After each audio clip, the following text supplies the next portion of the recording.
Həzrət Rasulullah imanın, yəqinin ən kamil zirvəsindədir. Allah Rasulundan üstün nəinki bəşər övladı, heç bir məxluq yoxdur. Mələklərdən də üstündür. Amma Allah Rasulü şəriətin bütün hökmlərinə riayət edibdir. O bəzi təsəvvüf məktəbləri var ki, görsən onlarda belə şatahat var, azmalar var ki, bir yerə gəlir çatır, deyir ki, artıq mən gəldim, həqiqətə çatdım da şəriət hökmləri məndən götürüldü. Yəni da namaz nə üçün lazım idi? Mən yəqinə çatdım, mən çatmışam yəqinə. Namaz da düşür bundan, hər şey bundan düşür. Bunlar batil düşüncələr, batil təfəkkürlərdir. Şəriətdən ilişib qalmaq sözdə qalmaq kimidir. Bax, söz var, məna var, mənanın çatdırdığı bir həqiqət var. Bəzi insanlar ancaq elə sözdür, sözdə qalıblar, mənadan xəbərləri yoxdur. Bəzi insanlar yox, başa düşürlər ki, söz hədəf deyil, sözün daşıdığı məna əsasdır, əhəmiyyətlidir. Ondan da yüksək olan insanlar anlayır ki, məna da vasitədir həqiqətin özünü əks etdirmək üçün, həqiqətə çatmaq üçün. İnsan seyri bu mərhələlərləndir. Həzrət Rasulullah sallallahu aleyhi və səlləmdən çox gözəl bir hədis nəql olunur bu barədə. Əl-Müstədrək kitabında, Müstədrək Vəsail kitabında. Allah Rasulü buyurdu, Əş-şəriətü əqvali, şəriət mənim sözlərimdir. Təriqət, yol mənim feillərimdir, mənim etdiklərimdir, əməllərimdir. Həqiqət mənim əhvalımdır, hallarımdır.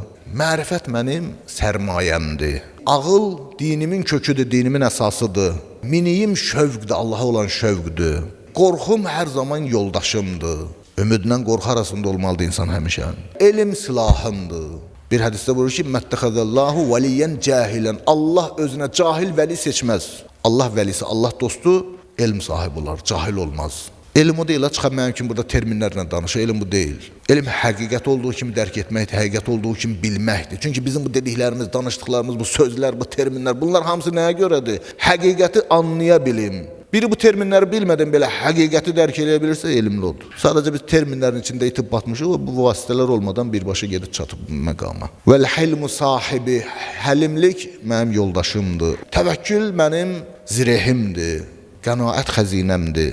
Doğruluq mənzilimdir. Yəqin sığındığım bir şeydir. Fəqirlik mənim fəxrimdir. Mən fəqirliklə deyir, digər peyğəmbərlər və mürsəllər qarşısında iftixar edərəm. Buradakı fəqirlik maddi fəqirlik deyil, kasıblıq deyil, yoxsulluq deyil.